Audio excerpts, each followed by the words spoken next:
Hello and welcome back to the KCC channel. I'm Rob and I hope you're having a wonderful day today. Today, we're jumping into some Tales from Tech Support. Our first story today comes to us from Fist Bump Brosif. I'm the 33rd technician here? No pressure then. Let's jump right in. Once again, I've enjoyed a few beers, and whilst perusing Reddit and reading Tales from Tech Support awesomeness, I felt drawn to regale y'all with another tale from my past. For a few years, I worked for a large telecom company in the US who delivered IPTV, internet, and voice over their circuits. It was my bridge from retail to the real IT work I do today. And while I detested climbing poles, attics, and crawling under houses, I rather enjoyed the work. I have the innate skill of following the wire. As with any wired circuit with an issue, no matter what tools you have at your disposal, the real work was chasing it down and knowing where to look and what to look for.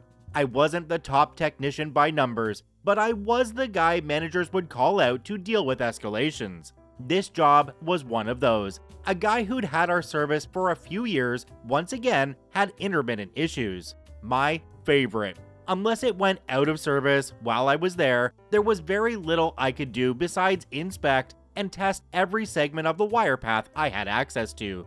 I told my manager as much. He said to just do the best I could. Fine, whatever. Hopefully waving my magic wand works today.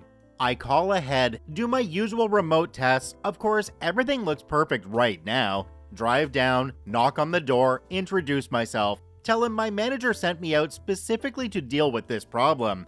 The guy laughed. Let me show you how many of y'all have been sent here to do precisely that. He opens a composition book and shows me a list of technicians' names, IDs, dates, and times. You mind signing in? I honestly laughed in absurdity. Shaking my head, I write my own name, ID, today's date, and the time on my watch. When I'm done, I count. And there were 32 other names above mine, dating back over the last 4 years. Sir, unless I'm mistaken, you've had issues with our service ever since you've had it installed.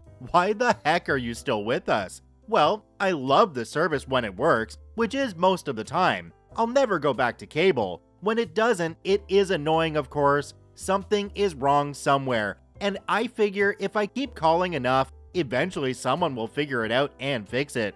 My company was never going to recoup the money they've spent trying to fix this customer service, even if he was subscribed without another call for the next 15 years. Nevertheless, I liked a challenge, so I decided to do my thing. What I found was the most immaculate install I had ever seen. A shielded Cat5e cable was bonded in the customer's network interface device and run to their modem. All of their TV receivers were connected with perfectly crimped, shielded Ethernet cable, as were their desktop PCs.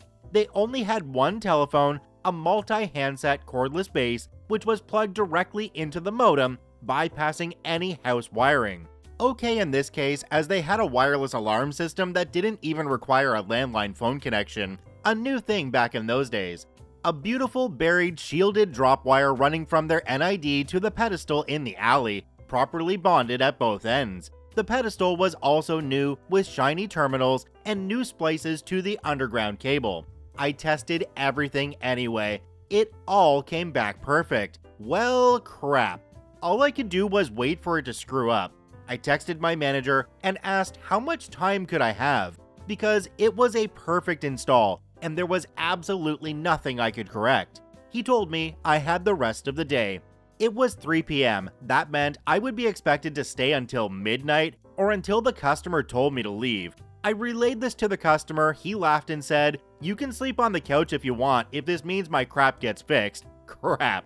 Luckily for me, I only had to wait about 3 hours until their service showed a disruption. I snapped to run a loop test, basically a frequency domain reflective type test, originating from our equipment. I had run the same test before to determine the electrical length of their loop, also to look for bad connections along the way. It was perfectly flat all the way to their house. I ran it again and found what showed up as a bridge tap roughly 400 feet away from their house. Bingo! Intermittent located. Downside was, it was in the cable in the ground somewhere, and per the union contract that meant no touchy for me. I called my manager, no answer. It was after 6. Called the on-duty manager, there aren't any cable techs working this late. You'd have to put in a ticket for tomorrow. Of course, tomorrow it'll be fine. I won't be able to convince the tech to measure and locate what I captured, and the job will get closed out, no trouble found, which is a death sentence for us techs who dared to call them out in the first place. Well, F that, I'm going to find it myself. I tell the customer what I learned and that I was going to walk down the cable line and see if I can locate the trouble spot. Hey, I have one of those rolling wheels that measures distance. Would that help you? F yeah, it would. I didn't have access, though I did get it later, to the program that showed cable maps, but I knew roughly where the cable went, and it's easy enough to put a tone generator on the cable and trace it manually. He went to dig it out of his garage while I drove to the other end of the cable to disconnect it from the access multiplexer. I went back, got my wheel on a stick, put a tone generator on the end of his drop wire, and I started walking from the side of his house to the alley and then down to a street. Once I was approaching 400 feet, I came to a large pedestal on the corner of 2 streets. This seemed like the likely location for the trouble. I popped open the pedestal cover and uncovered the worst rat's nest of wire I had seen to date in my career. Had to have been 250 pairs erupting in a tangled mess, insulation cracked, and bare wire showing everywhere. Christ, no wonder this guy had trouble. Probably everyone with service running through here had trouble. However, I'm only here to fix one pair, so I dive in with my toner wand looking for the chimes of my tone generator. Several patient minutes and several shocks later, ringer voltage hurts y'all, I finally located their pair. I cut off the damaged segment, put it in my pocket, and spliced the pair back together, put everything back, walked back to the house, and showed the wire to the customer. Here's the trouble, sir. It was intermittently making contact with other wires. He grinned and said, I hope you'll understand if I say I'll see it when I believe it. I grinned back and said, I wouldn't have it any other way. Here's my number, call me if it happens again. Drove back to the box, hooked his wires back up, got my tone generator back, hooked his end back up, did my end job test, and got the heck out of there. I kept those wires as a trophy at my little desk at work. No one gave me any crap about it. I kept tabs on that account while I still worked there, looking at his line history every now and then, and he didn't have a single outage after that day. No phone calls. Victory was mine. We had a happy customer to boot, and I went to work to get access to the aforementioned cable maps that would make future jobs easier to work, should I find myself left hanging out to dry again. I feel like this sign-in book was like the beginning of a quest. Sign in here, mighty warrior, before you begin your quest. I completely don't blame the guy for keeping track of everybody who came out. 32 technicians over the course of 4 years. Wow. If I had problems like that, and this one technician, number 33, came out and fixed the whole thing, I would be giving that guy a hefty tip. Do me a quick favor, have a look down below the video. If that subscribe button's still red, it means you're not actually subscribed to the KCC channel. Please hit that subscribe button for more daily Reddit stories. Our next story today comes to us from Light Zika. User ignores me and then gets upset when I say there's a scheduling problem. Let's jump right in. Got a ticket a few days ago. Super simple request. Hook up an old printer and install some current printers in computers. The printer names were not given, and the users that need the printers installed are not given. No biggie, I'm used to having to gather info. Here's the email chain. Hi user, do you know the names of the printers that we want connected to these user PCs? Thanks, me. She responded with, we want to add the following printers to computer name 1 and computer name 2, printer name 1 and printer name 2. We also have an extra printer in the back lab we would like to get set up to those same computers. User, so far so good. I know the printers we need and the computers that need them. However, she didn't give me any contact info for the users. I figure the best way to fix this would be to just email clickable links so she can forward it to anyone who needs the printer installed. My reply was, okay, so for the first two, clickable link for printer 1. If you forward this email to the users on those computers, they can simply click the link above and it will install the printer automatically. For some reason, the naming for the printer number 2 is weird and might actually be called Printer 2 Actual Name, so we may need to try this link, Printer 2 Clickable Link. As for the extra printer in the back, I'm guessing it's not set up as a network printer. Thanks, me. Now here's where it starts to fall apart. She ignores the entire section about the clickable links and focuses on the old printer. Her reply was, "The one in the back is not set up. The location one is specifically for the label printer." So she just says it's not set up. Cool. We have a somewhat short back and forth about it. Is it a brand new printer? Does anyone currently use it? It's not new, but we want to use it. It's not currently set up. Was it purchased through IT? Can you maybe send me a picture of it? It's an old printer. Serial number. I can't find any info for that serial in our asset database, but I still may be able to set it up. Where specifically are you? Are you at the main office? Yes, we're in main office. Directions for her part of the office included.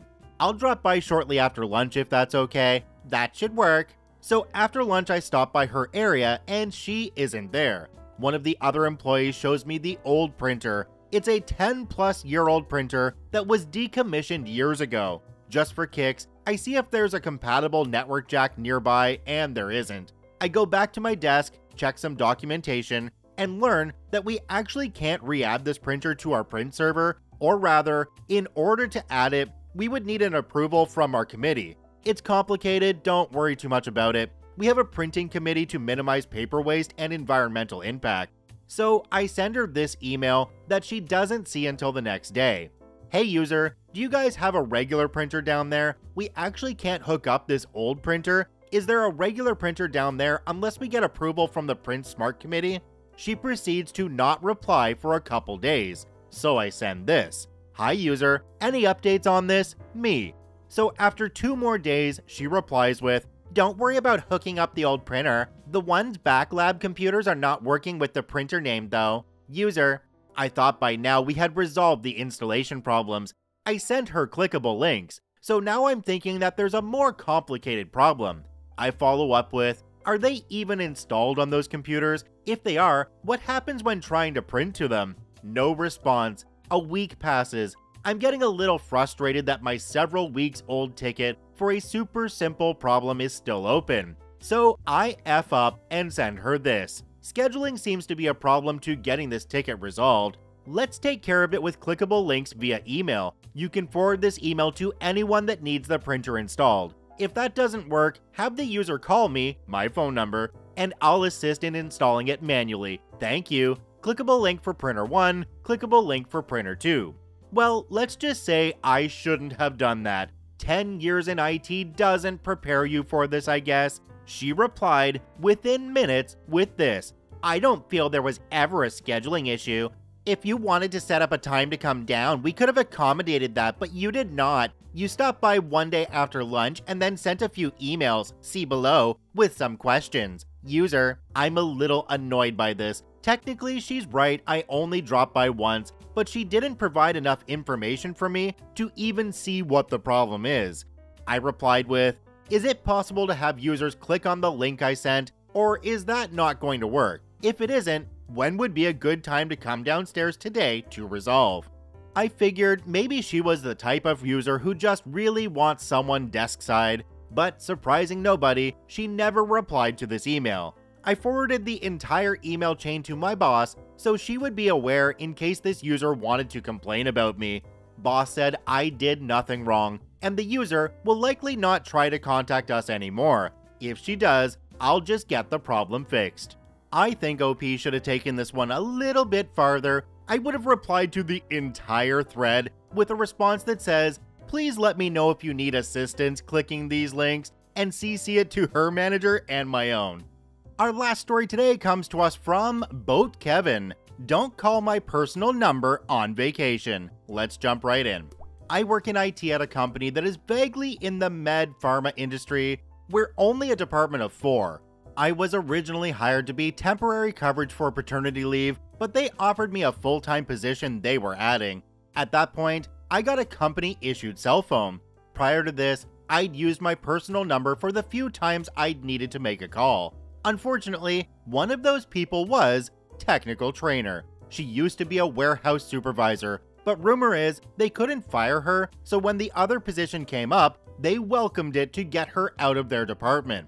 My first week, she called, instead of using our ticket system, to complain to my coworker, Lazy IT, that one of the printers didn't have a label tag on it with the name. Most of the other ones did, but occasionally they fell off. Also, she isn't sure it's working.